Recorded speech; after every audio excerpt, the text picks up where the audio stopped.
Baseball Books and Banter with me, your host, Nicole Aslin. And the crowd goes wild for all the tens of listeners listening. Thank you. First of all, love that.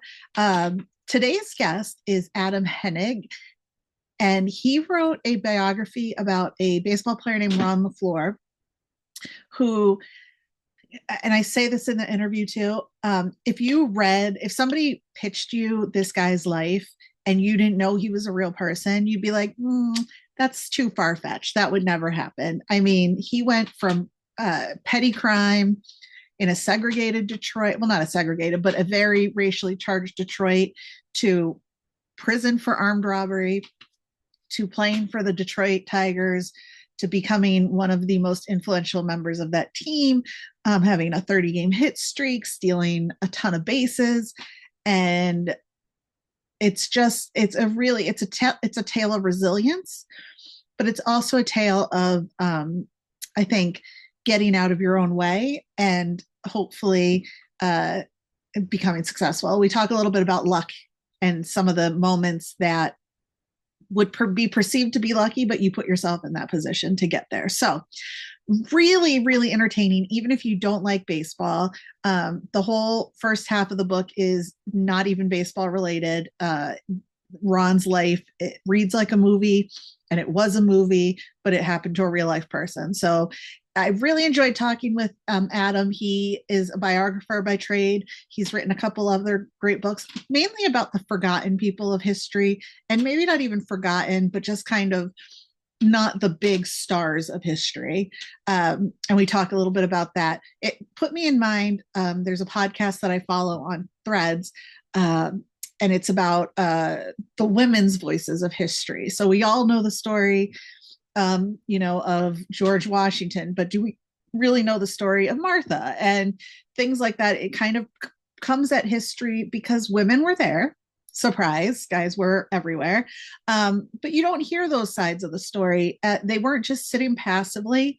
They were involved, engaged, and part of history. And I think that's important to remember, that there's voices that we don't hear in school because of prejudices, because of, history belongs to the victors kind of thing. So I definitely love learning more about the unsung, the forgotten, the marginalized people from our history. And I consider Ron LeFlore, who is still alive, part of our history, especially as baseball fans. So I really enjoyed this talk. Like, you guys know me. I'm a big fat nerd, and I just love nerding out over things. So when I can meet another nerd of some other, so he's a writer, his father was a historian, history nerd, learning things. And I use nerd in the complimentary sense. Like, it's not a pejorative in my world. So I really enjoyed chatting with him, kind of learning about the biographying process. And it kind of works out that this podcast was recorded this weekend. We were supposed to do it a couple weeks ago, but life lifed, and for both of us, and it worked out because this weekend the Red Sox are actually playing the Detroit Tigers, so they were top of mind with me, and this story of one of the most famous Tigers players. I guess I should talk before we get into the interview. I guess I got to talk about the Red Sox. They're just, I feel like I had this last year too. They're mid. They won last night on a walk-off, and it was a Masataka Yoshida walk-off. And for those, and I love Masa. He's always smiling. He's always got his pants hiked up to his armpits. I want to I got to clip it somehow. When he celebrated his walk-off last night, he just let out this like skip that was the embodiment of pure joy. And I kind of want to use it for everything from now on, because he plays the game with like an infectiousness. And I'm bummed every season when they can't find a good place for him. So I hope they keep him. I like him. I want to keep him. I know that's divisive in Red Sox Nation right now, but I like him. Call me crazy. But the team itself is not great at the moment. They're getting better. They're starting to hit more, not last night, but like they're the offense is starting to click a little more. The pitching is slowly coming back together, although the two aces did not do well this week. But last night, Ron Suarez, he pitched a gem. I mean, it was a pitcher's duel until they went into 11 innings, tied 0-0 or 10 innings. So maybe they're starting to click. Maybe it just took a little bit more time. Hopefully, everybody starts hitting. All I know is I do want to get one of those water cooler jugs that they're giving out at Red Sox games for drinks. Diet Coke in that would just heal my life. But that's baseball. I mean, it's a long season. I'm not going to stress too much. I am a little stressed, but we got time to like level out. So hopefully we level out and we can do that by beating the Yankees next weekend. Playoffs. Sorry. We're talking playoffs. The Celtics are in, the Bruins are in. So both of those start tomorrow, Sunday the 19th, and then Marathon Mondays on Monday. So we got a lot going on there. So we'll talk more about that during other podcasts because you don't really, this is baseball focused today.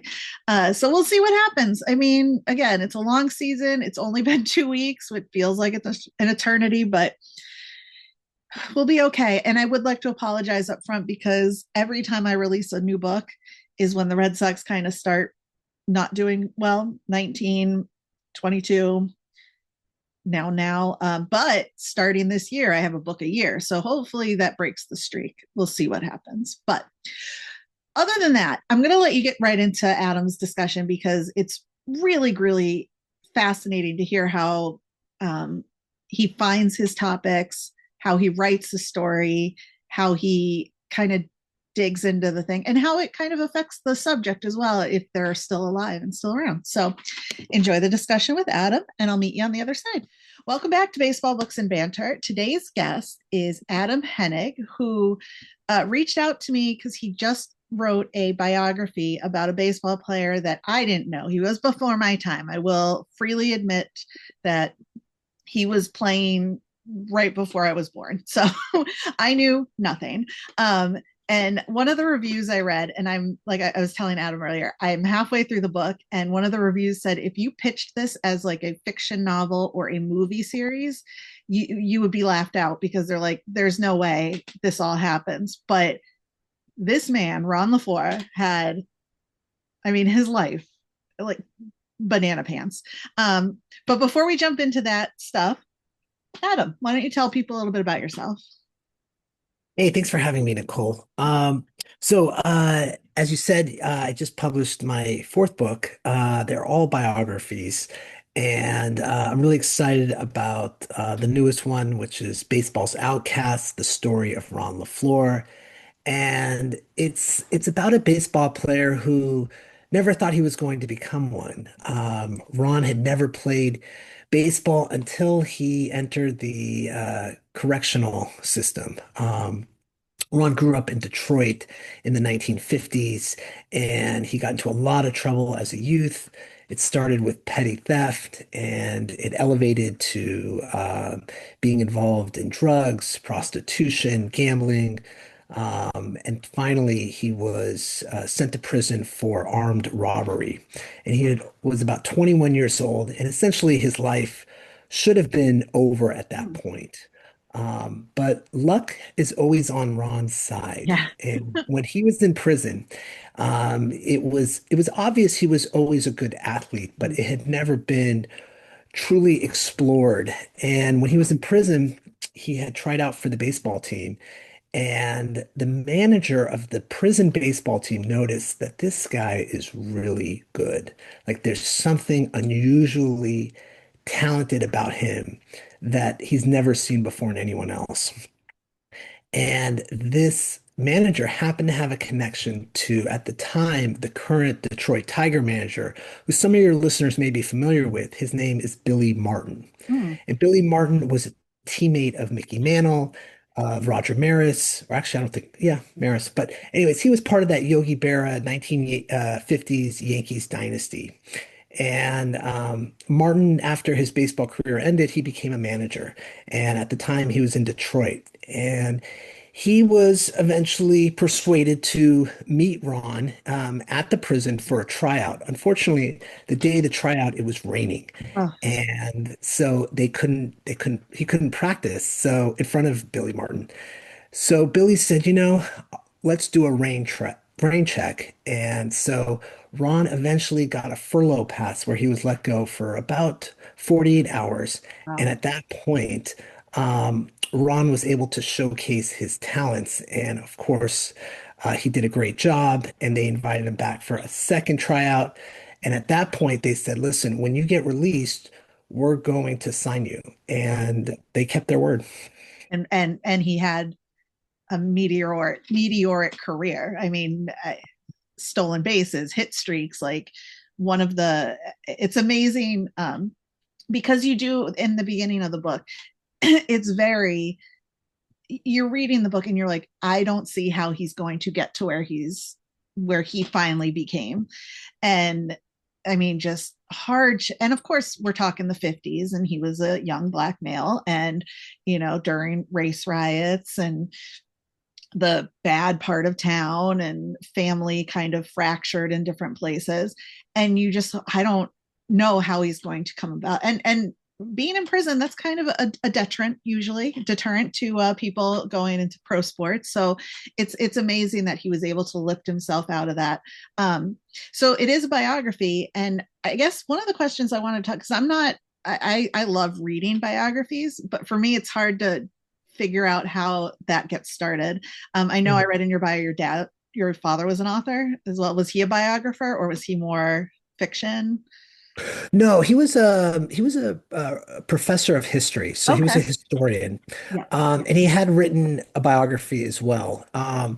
And when I was growing up, there was a shortage of rooms, so his office doubled as my bedroom, Oh, fun. and so I lived in a room where from the floor to the ceiling was just walls Wow. of books. I don't know And what so that's I like, often Paul. I don't know what that's like. Yeah. yeah. Uh, and it was Yeah. all, of course, books about history. Mhm. And I remember he organized it in chronological order. So Oh, I from love that. before the Constitution all the way to the present, which at that time was, Ronald Reagan, Bill Yeah. Clinton, because this is like the 80s. Yeah. Um, and then, anyway, so I think through osmosis, I just developed a taste for wanting to become a writer. I watched him write books, and once I kind of developed my own interests, I wanted to write them too, and that, and so you just kind of start with Yeah. just having that motivation Right. to want to do it, and also just understanding the craft. It's like anything else. If you want to become a welder, if you want to become an auto mechanic, if you want to become a planter, I mean, whatever it is, a farmer, Hmm. you have to study it. You're not going to just do it overnight. It takes Right. time. Right. And did you go to school for English or history or anything like that? Not really, not specifically. I mean, I Yeah. did go to college, and I did take writing Yeah. classes, and I did take classes about history. Mhm. Um, that was helpful. And I think honestly, the best training ground was just reading. Agreed. Reading books that I wanted, that I could see myself writing, and Yeah. then understanding how they put together a story arc. So, Agreed. you mentioned like I can't see how Ron can become a professional baseball player. Right. I did that by design, Mm. so whenever you're writing a story, whether it's a novel or whether it's a biography, any sort of story that involves a narrative, um, if it's a really, if a good author will make everything intentional, Yeah. so you want it to, because they're going through a journey, so you Mhm. want it to seem as if the character has these impossible odds, because that's what makes a really good story, right? And it's kind of I read it. It's sort of I'm sure you read Eric Larson's historical Mhm.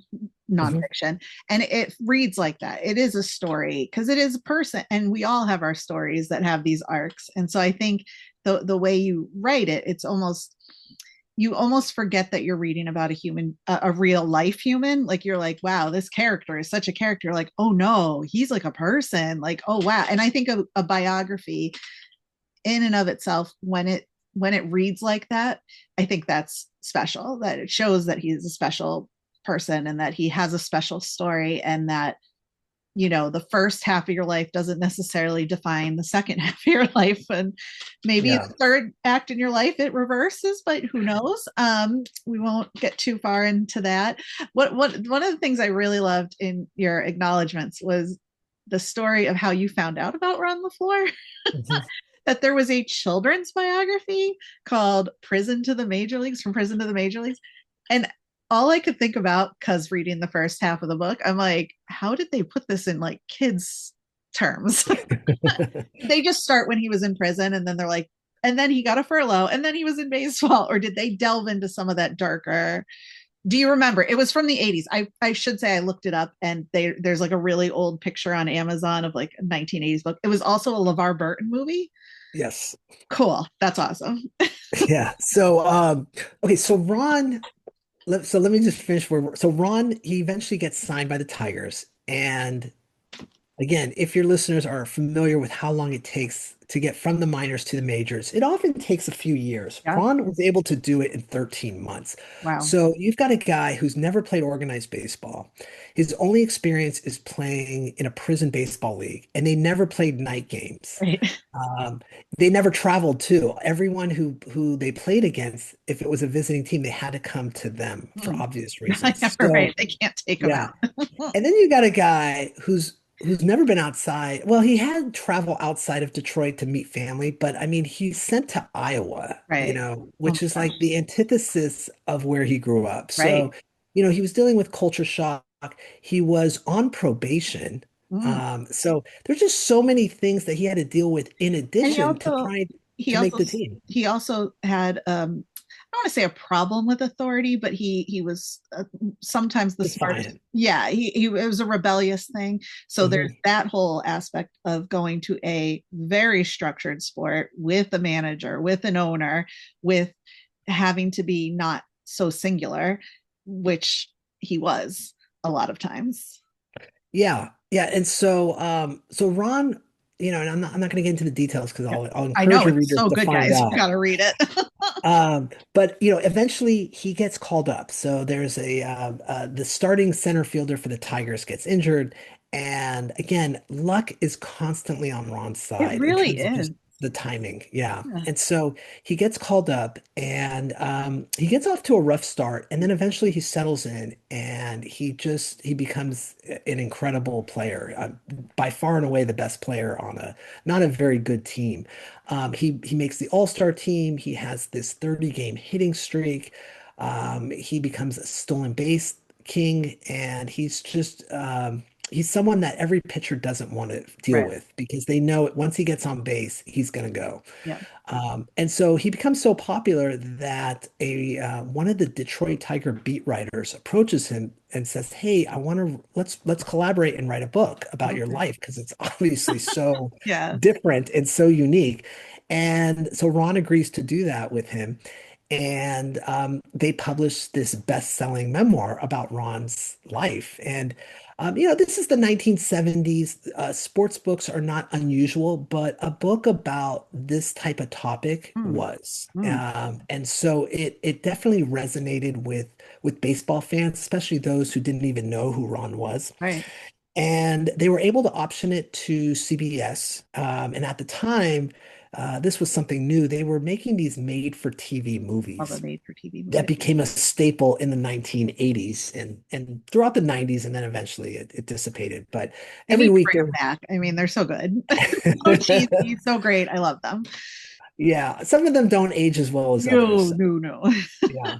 But it did feature LeVar Burton, who had just finished Roots. So he was a well-known character and he was playing Ron. He doesn't look anything like Ron, No. and he's certainly not of that stature either. And he wasn't athletic. So Mm. they had to make a lot of improvisations Yeah. with him on that. But he was a great actor. And one of the things he said about Ron's story is there's a scene in the movie when Ron is in prison and he's in solitary confinement.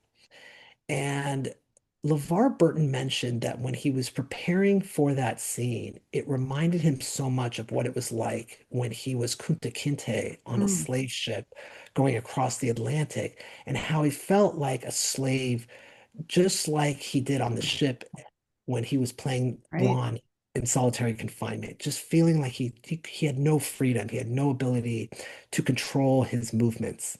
And I thought that was a really interesting observation on his part. Especially as some as most of us Mhm. people in the world don't know that feeling of being in a, I mean, just the you know, in the book you say it's, you lay on, sometimes you can't even lay down in the solitary confinement, or he takes 3 steps one way, turns around, does 3 steps another way for 4 hours, just back and forth.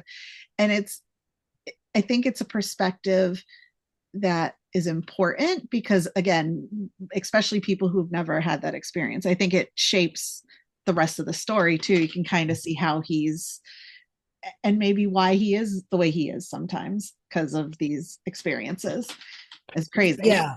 Yeah, I talk a lot about luck, but I don't believe that luck just happens. I Mm, believe you have to like prepare yourself for those opportunities. So when they do come, you're prepared. And right. Ron was, Yeah. he was very self-disciplined and very motivated. He saw where his life was heading and he had very few options beyond, what was calling for him, which was essentially going back into a life of crime or, having some sort of, minimum wage job where it was pretty much gonna end for him Yep. and not really have much of anything to show for it. So Ron had a lot of motivation. He also obviously had a lot of talent. Yeah. And anyways, he becomes this huge name after the book and the movie gets released. And that was really at the peak of his fame. So this is the late 1970s, Mm, and he's just as popular as Reggie Jackson, who wow. who arguably was the most popular baseball player at the time. And unfortunately, it wasn't sustained. So because of some of the shortcomings in Ron's personality, as well as just in his life, Yeah. and lack of support system that wasn't there for him, he unfortunately, made some bad decisions and it led to an early exit in Yeah. baseball. Yeah. I was reading his Wikipedia too, that they think he lied about his age in the White Sox, Yeah. and that he, Yeah. I actually, and they're like, it's in the okay, book. yeah, okay, because I'm like, that's kind of funny, like that's, and I think, and we look back at it, I look at it as a, in through the lens of, we're in the social media era and everything is out there and everything, and I almost think he was a product of the time. I don't think this kind of story would happen today. And I think that's what's kind of special about baseball history are these stories, like Ted Williams going to the war. I know. Are any of these players right now going over? No, of course not. They're not going to take time out. But it's one of those things, like it's definitely a product of your time, which I think whatever. It makes the sport kind of bigger than it is. And did you go into it? Because some of your, I mean, you did write another baseball book about desegregation, and I like because it's against the Yankees that they were the bad guys, as a Red Sox fan. I just appreciate. I mean, I know we have our history too, so I'm not, guys. I'm not whitewashing Red Sox history, and we have Yawkey Way. I understand, but so did you come into writing? Because then you also read about Watergate and Roots and Alex Haley's life after Roots, and did you come into it going, I really want to pivot to baseball history? Some of these well, they're not unknown heroes, but heroes with a story that hasn't been fully fleshed out. It's a good question. I tend, if you look at the 4 books I've written, they're all about um, individuals who have been forgotten. Mm-hmm. And at one point were at the center of pop culture, the center of what was of the times. Right. And then just by happenstance, they become forgotten. I tend to thrive off of that because I want to resuscitate Yeah. them because I see the importance and how sometimes it's relevant to what's going on today. And they get forgotten, like you said, Mhm. like your Watergate book about the security guard who called it in. Like that's kind of a big deal in the story, but I've never even thought about that. Like, who was the person that the Watergate it broke in? Who reported it? Yeah, why didn't I ever think of that? And that's the job Yeah, of a writer, yeah, of a biographer, is to bring back those characters who played some sort of role in American history, yep, and shaping our culture. And in that particular case, I mean, he was responsible for the resignation, the only time that's ever happened, of a president. right. So, Kind of a big yeah. deal. Kind of important. Yeah. Um, but I think just to take it a step further. So, the first book I wrote was about Alex Haley, who is the author of Roots. He also co-authored the autobiography of Malcolm X.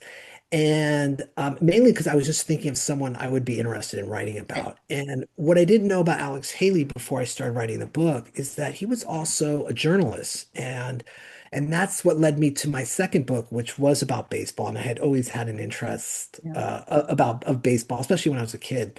And this was, of course, the desegregation of spring training, which I thought baseball was fully segregated in Yeah. 1947 when Jackie Robinson, Yeah. became the first black baseball player in Major League history.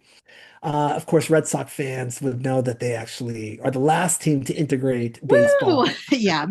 Yeah. 12 years later. But Jesus. even then, segregation still exists That, in baseball yeah. until 1961 when this doctor by the name of Ralph Wimbish stops housing black baseball players on behalf of the Yankees and the St. Louis Cardinals during spring training in Florida because segregation is alive and well down there. And he said, I'm not doing this anymore. And that, of course, led to the integration of not only baseball, not only of the hotels where the baseball players were staying at, but of everything happening in Florida and then eventually throughout the South. I mean, Um, that to me was when I saw that, I was like, wow, yeah, because you're right. You think it's, oh, Jackie Robinson, that means we're all good. Well, not all good, but we're better. We're moving forward. mhm, But 20 years or just under 20 years to get, and let's be honest, spring training is not like real baseball, but it's part of the world. And I like that because as I said, I'm a big baseball fan, but I don't know a lot of some of that other side of mhm. the history. I know the Jackie Robinson, Ted Williams, da, da, da. Yeah. So when you learn all these little stories about, teams and how they've desegregated or not, or owners who have certain proclivities and stuff like that, I think that is important that there's historians and writers like yourself who bring those stories out, and that's important. um and so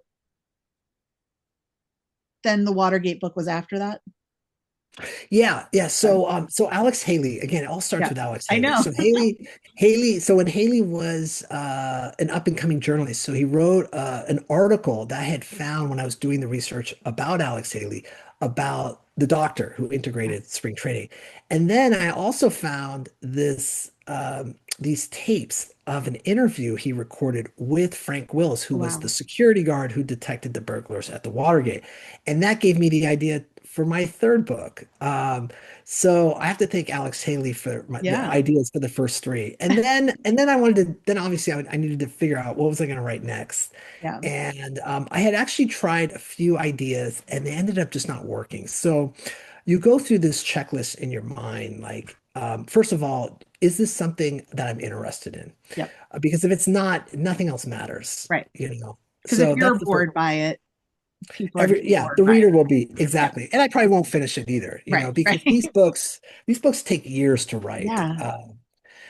So then the second thing is, has anyone else written about it? So Hmm. you don't want to write about something where there had been a book recently published about it, and there's pretty much not much Right. anything new to say about it. Then the thing that usually trips me up is there a market for it? Hmm. So, is there enough people that would be willing Right. to buy the book? Which means, would a publisher be interested in it? Yeah. And that's always tricky because if you write about someone who's famous, there probably is a market, but of course, then you run into the issue Everybody's of written about it. exactly what Yeah. else is new to say Yeah. about it, right? Yeah. And then, of course, if no one ever heard of them, why would someone read about Right. it? Unless you're like a big name author like Eric Larson, Sure. right? I'm like, yes, let's Uh, read about the siege of Fort Sumner, of course. Why wouldn't I read about that? Or the Lusitania is a big one, but yeah, why would I care about any? Oh, it's Eric Larson. Of course, I'll read him. Yeah, Yeah. Um, so Ron LeFlore just made the marks, right? So I was interested in his story. By the way, that children's book, they don't get into the gory oh, right. details, but they mentioned that he went to prison. I mean, that was the whole, I know that's the impetus conceit. for his story. Yeah. Yeah, So I guess it was age appropriate, yeah. Well, Um, for the '80s, it was age for appropriate. for the 80s, yes. But anyway, so so Ron, no one had written about him. So he hadn't had a book written about him since his own memoir, which Right. came out in 1978. Oh yeah, And then I thought about the market, obviously he's still a big name in Detroit. Tiger fans, they're not like the Yankees or the Red Sox where they win lots of World Series and they have all these heroes, well, it's but so cool. Ron, They're getting, yeah, they're kind of coming back. yeah, and they definitely have some recent Hall of Yeah, Famers, but nonetheless, Ron yeah, LeFleur remains a big name in that area. But the fact that he had a movie about him that a lot of people remember of a certain age, and of course his book, I thought, what, and just his story is so unique. yeah, I just thought, what, this would be, I thought, a great story, and I was interested in it, of yeah, course. And so one of the first things I did was I contacted Ron yeah. directly. So Ron is still around. I was He's gonna not in say, the great yeah, he's not in the greatest of health, but I did talk to him and he agreed to be interviewed. Now, he didn't have any control over the editorial of the book, meaning he didn't read it in advance. He right. did agree to the quotes that he provided me. But I spoke to Ron over the next 5 years Wow. by telephone. We never spoke by Zoom. So we never had any sort of face-to-face Yeah. encounter until this past November, where I finally met him in person. Oh, And it was kind of like meeting a long lost relative. right. You know his whole story and some of Literally. the dark Yeah. stuff that probably he maybe didn't want to talk about. But then it's almost because he is an older gentleman now, so it's like it probably is a little cathartic too for him to kind of go, here it all is, bad, good, bad, ugly, and he's not still in the when the biography came out in the '70s. I mean, he was still in it, so it's Yes. hard to kind of reflect when you're in it. Yeah, yeah, he's definitely changed a lot Yeah. since then, and I do think age brings about wisdom. And yeah, I mean, he was incredibly helpful. I mean, and if anything, he just confirmed a lot of the stories Yeah. that I came across or was able to provide clarification. And it was also the first time I wrote about someone who was still alive, Right. Yeah. which I had never done before, and it is a different experience. I think the main thing was I really wanted to go above and beyond to make sure the everything was correct because I Yeah. didn't want him to call me out on something Or to go after. somewhere else and be like, this guy wrote about me and this Yeah, is wrong. Yeah, yeah, yeah. No, that would be well, A, it would get you some pub, but also bad pub. I guess no publicity is bad publicity is that's what I hear. what I hear. I don't think like that, but you never know. Yeah. Um, so so you're a baseball fan. Were you a Detroit fan, or were you just kind of he was the main draw for that? Yeah, no, I grew up in the San Francisco Okay. Bay Area and I grew up in the 80s and I grew up right by the city of Oakland. Oh, okay. So I Oh, was a big fan of the A's, look the at me Oakland. just go, oh, bless your heart. Yeah, I know. Poor I know. guy. I know. Well, at the Well, time right that wasn't now. the case. Yeah, I was gonna Yes. say Yeah. now, poor Yeah. guy. It was the go-to team in the 80s and early Yeah. 90s, Mhm. which is when I was just the right time to be a baseball fan, Yeah. right? But yeah, no, I wasn't a Detroit Tiger fan, but I was always interested in Ron. So when I read Yeah. that children's book, that story always stuck with me. Sure. And that's really what propelled me because I keep a list of people that I think I may want to write about at some point. And he was on that list. And I was curious, well, what happened to Ron after that book, which came out again during his time in Yeah. baseball. And then that's kind of what really compelled me to want to pursue it is that there was this whole second part of his life that Right. hadn't been written about. Yeah. And I think that's what makes a good biography when you can kind of span a long period of time where you can see, like you said, the story arc of the really low lows, the really high Mhm. highs, and then kind of the plateauing of your life where things kind of settle and you're older. And that's how we all are now, where things are like, and, well, relatively even keel. There's still some Yes. issues, but we all have them. And I think that that really shows in the writing. I will say I cried at the beginning of the book about his brother, so I won't say what happened, but I did cry because it was Mhm. very, it was amazing. Like I want to know more about his brother now. What's next? Are you planning another one, or you just released this one? So I know you probably decompress. You have kids and you gotta decompress. But what's next? Well, I'll tell you this is I can't stop. Like so as soon as I'm done with a book, I Okay. start thinking about the next one. Like it keeps me, it's my one thing. You Yeah. know, I have a family, I have a day job, I have lots of other obligations, but if there's one thing that kind of keeps me excited and just internally motivated. You know, look, I love my family and all Yeah. that, but you know, you Et have to have cetera, et that cetera. one thing. You Yeah, have yeah, to have yeah. that one hobby, that Yeah. one thing that That's brings you yours. personal interest. Yeah. Yeah. Yeah. So, like for example, like my sister loves going to concerts, you Okay. know. I mean, I like going too, but I mean, she Sure. loves going. Like that's her thing, Yeah. you know. I have a neighbor who just loves gardening. Ugh. Like that's their That is thing. not my thing. Mine is books, obviously. Yes, Books and yes, sports and books. yes. So, anyway, so to answer your question, yeah. So as soon as I was done with this book, even though there was a lot of follow up with the Yeah. publisher and you know you go back and forth with editing and getting securing rights to use certain photos and then dealing with the cover and just all of these granular issues that Yeah. you forget about when you're actually writing the book. Yeah. I was already working on another topic. So I like to actually go into different directions. I Yeah. don't just stay in one.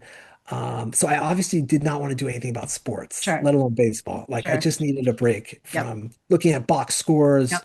and that website baseballreference.com. Yep. Yep. I Um, feel that. so uh so I've always wanted to write about someone in music. Okay. And there are so many music I biographies out know. there. It's like, who's left, you know? Yeah. So then I was like, well, what else? What can I write about that would be interesting? So the thing with Ron LeFlore is it wasn't just a baseball book, Yeah. right? Like you'll Right. Oh notice my God. half the book has nothing to do with Oh, baseball. And that's what interests me is yeah. that what's going on beyond baseball? Right. Well, the same thing with music. Like, Yeah. I'm not that interested in writing about a musician. I'm Yeah. really interested about writing about maybe something that happened to them Right. or that they were performing in a certain era, Yeah. and something, you know, is occurring at that Mhm. time and and what their role was in it. Sure. So something bigger than just what you see in front of Yep. you. Um, and so that's kind of where I'm going with on that. Interesting. I'm not going to share the specifics No, yet I because know. I'm still It's working it still out. yours. Yeah. No, we won't. Yeah. We don't want anybody jumping on it. No, it's your idea. Um, what I like to do, we're starting to get close on time, and I want to make sure. Mhm. I like to ask, do you have any book recommendations and or a book that you read as a, well, other than From Prison to the Major Leagues, that you recommend to people to read, or anything like, or something you just read and you're like, I liked it, that kind of stuff. Yeah. So the baseball book, the baseball biography that I always recommend is Jonathan Eig. It's called Luckiest Man, and it's about the life and Mhm. times of Lou Gehrig, Yeah. which is an incredible book. Again, not just about baseball. Right. It's because obviously Lou Gehrig is affiliated with the disease, you know, Hmm. which is named after him. So ALS. And so the way that Jonathan Eick writes that book is, I mean, I don't pretend to imitate him, but I tried to emulate him. Yeah. So it's that same story arc, you Yeah. know. And it's just a beautifully well done book. And I know he's a Yankee, and I know you're a Red Sox fan, But but there's but put that's your allegiance historical. aside. Yeah, it's Yes. historical. That's fine. And Lou Gehrig He kind of was, transcends the sport now because it's less about oh, who he was and yeah, about what came after and all that kind of yeah. stuff. He is of the Jackie Robinson caliber. Yeah. And when you think about someone who has impacted society beyond Mhm. just the box score, My God. Lou Gehrig is right there with him. And it's just, yeah, I can't imagine that anyone else is going to write another book ever again No, about Lou Gehrig because this is the a book. book. So I highly recommend that book. Okay, that's good to know. I wrote it down and I started because I've heard of it. I just haven't read it. And so now that I know that Ron LeFlore's biographer said to read it, that's a good sign. Yeah. Where can people find you in the coming weeks, months, days, years? I'll put your website in the synopsis so they can click on that to find you. But um, yeah, Yeah, so my website is the best place, adamhenig.com. You can sign up for my quarterly newsletter. It's free and it's only quarterly. It's once a season, so I promise I won't bombard you. And usually I just provide updates about yeah, what I'm working on, what's happening, and then I usually throw in a book recommendation yeah. too. It's always good. Um, yeah, and then I'm also on Blue Sky. Yeah, It's the alternative to yep, Twitter. It's just like Twitter. It's actually really cool. yeah, And then what else? I I don't really write anything for Substack, but yeah. I'm on it. Okay. Um, yeah, so th those are really the main places. I like the quarterly newsletter. I call mine sort of monthly because like sometimes it's every month, sometimes it's 2 months in between. I don't know. I'll just write it when I have something, guys. Like just you'll see it pop up. And it's sometimes I think that's better for people because they're not getting every month like, oh, it's this girl again. She's gonna be talking about baseball. And I feel like this interview came at a good time because the Red Sox are playing the Tigers this weekend. So it's like, Okay. oh, perfect timing. We'll talk about a Tigers player. We did win last night, and I'm a little tired because I stayed up for it. But this was really cool. And like I said, the book is very. It reads like a movie, which I think is important in a biography because it's not.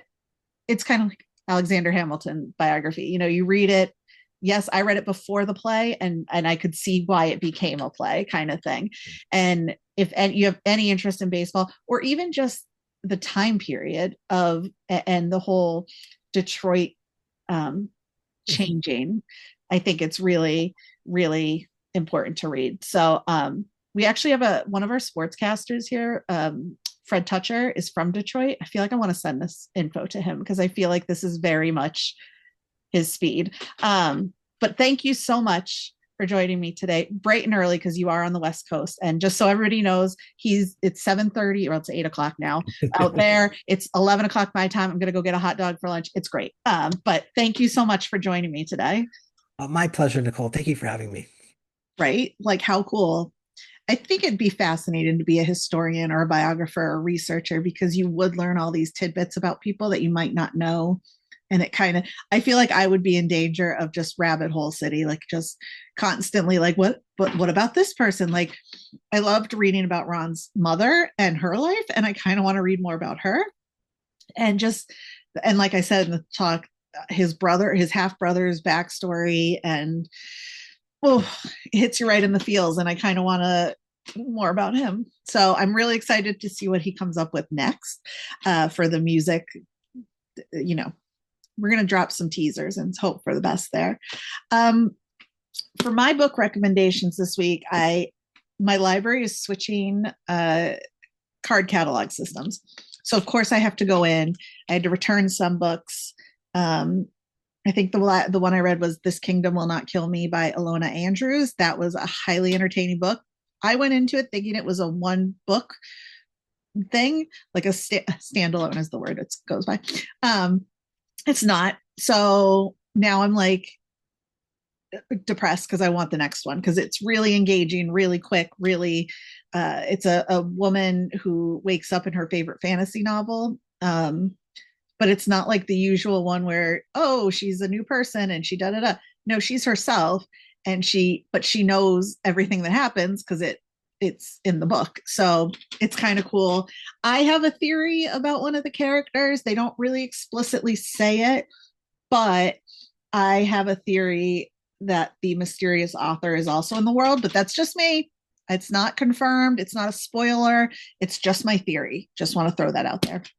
But back to that. So I had to return some books. I'm catching up on Erica Ruth Neubauer's Jane Wonderly series because the next one's coming out. I just finished the Lady Emily mystery, last mystery from Annalie Huber. And in my Kindle, I have the last Verity Kent book, which I'm very, very, very, very, very excited about.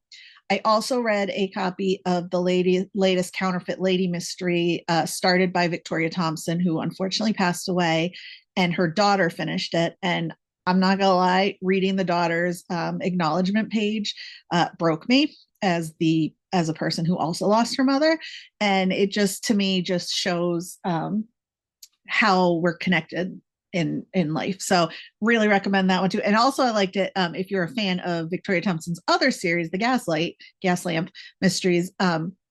She brings in those characters, so it's like, kind of like a crossover book, and I love that. But anyways, back to the other thing. So I rent and return books to the library. I was like, no, I'm not going to get any books. I'm going to wait and da da da. And then I saw some on the shelf that I was like, oh no, I'm going to read them. So the first is The Star from Calcutta by Sujata Massey. It's a series. It's a 1920s India with a young woman who works as a lawyer. So she's the lady solicitor in her father's law firm. And obviously it's centered on the Bollywood movies of the time period. And I'm making my way through and I'm really enjoying it. Another book that I'm excited to read is Graceless Heart by Isabel Ibanez.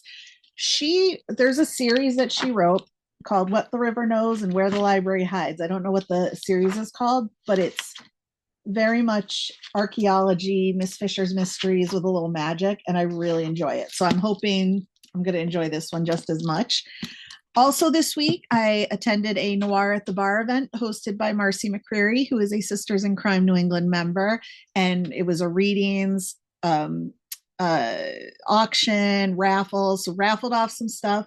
But I luckily won. I met new friend Trisha Blanchette, who wrote a fantasy series, but is now coming into whatchamacallit, mysteries. And so she read a piece from her new mystery, and I can't wait to read it. But I won her fantasy series set in an alternate Boston, underneath Boston. So I'm really excited to break into that. And then when this one comes out, Murder Like Magic, I'm gonna it's right up my alley again. It's, she's a psychic. I think it's psychic, right? Yeah. Who solves crime in New England, which is what we love. So that's that. Little change of plans with events coming up. I was supposed to attend Malice Domestic next weekend.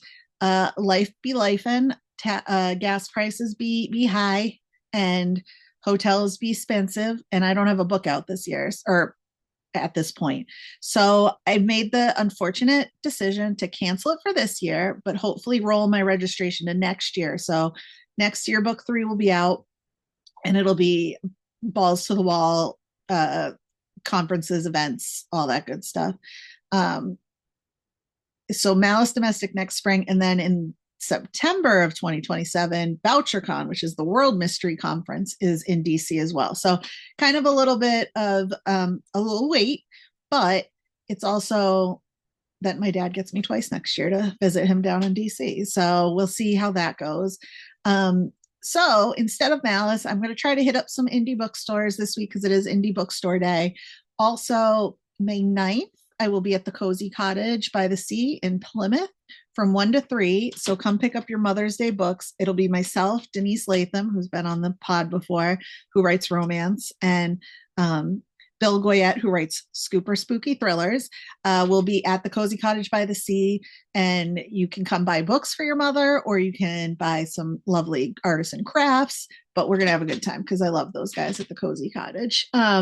May 16th, I'm down at New Bedford at the 3Gen and the 3Gen Love and Wandering Tale at the Kilburn Mill. So come see me that afternoon as well. What else? I think I have something in July in Rhode Island, but don't quote me. I'm also still trying to get the Red Sox to answer me and the Woo Sox to be like, let's do something. But also, as Sisters in Crime New England president, I'm trying to do more events there. We just did one at Curry College to investigate crime scenes.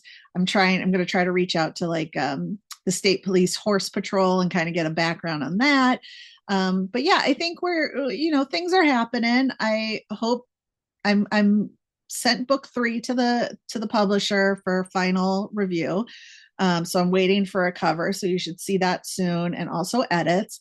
I'm halfway through now, little under halfway through book 4. But I did do this. If you're on YouTube, you can see my poster board of each chapter, so I can see where I'm at. So I have to do some editing this week. It's supposed to pour rain tomorrow, so I got the Celtics at 1, the Bruins at 7:30, the Red Sox I think at 1 as well. So like that's going to be a lot of sitting around watching baseball. So between that, writing books, reading books, and enjoying time with my babies, it's going to be a quiet weekend, which is kind of what I like.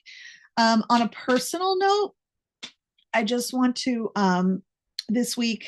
I'm a millennial, right? So I don't talk to my neighbors. My millennial neighbor next to me and they might even be Gen Z actually across from me and next to me. But we know each other. We do the head nod, we do the wave. Oh, if we see, oh yeah, oh your dog, I love your dog. But we're not like, let's knock on the door and share recipes, because we don't do that. I have one neighbor who lives 2 houses down, who has lived on this street for probably over 50 years. His parents owned it before he did.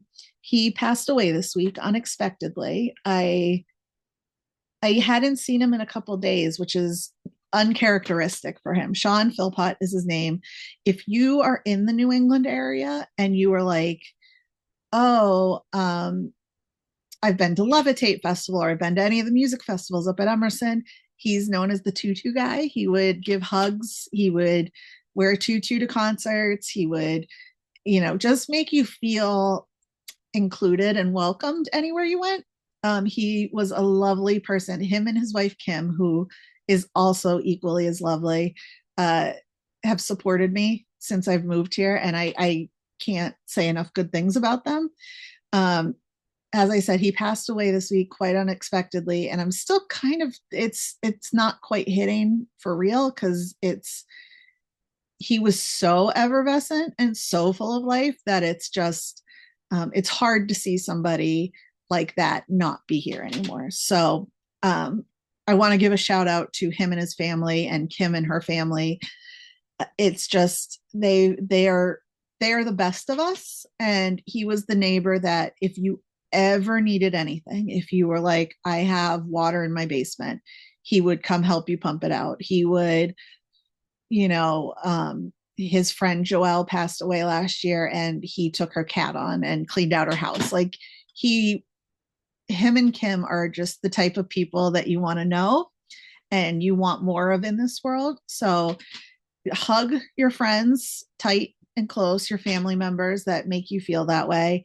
And send all your love to those that have lost people.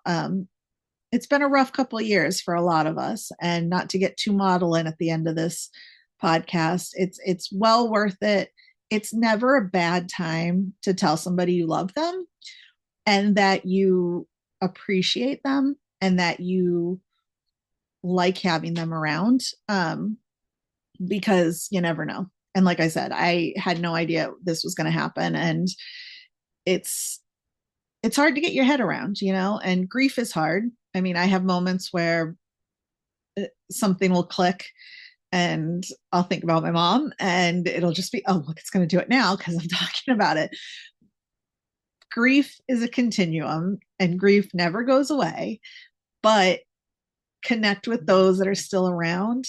And, it's not that it gets easier, but you can still feel the love. And I just want to say to the people that are listening who maybe don't listen normally and just listened because Adam was on today, or people who do listen normally, I appreciate every single one of you. every single person that ever read my book, even if they hated it, I appreciate you. And it's just, we like having people that we love around. So make sure you love on the people that are around you and just be kind. That's the lesson Sean taught me. It doesn't cost anything to be a good person. So just be a good person and give hugs when people need them. So, in memory of Sean, I'm giving you guys a free hug. And until next time, go Red Sox and happy reading.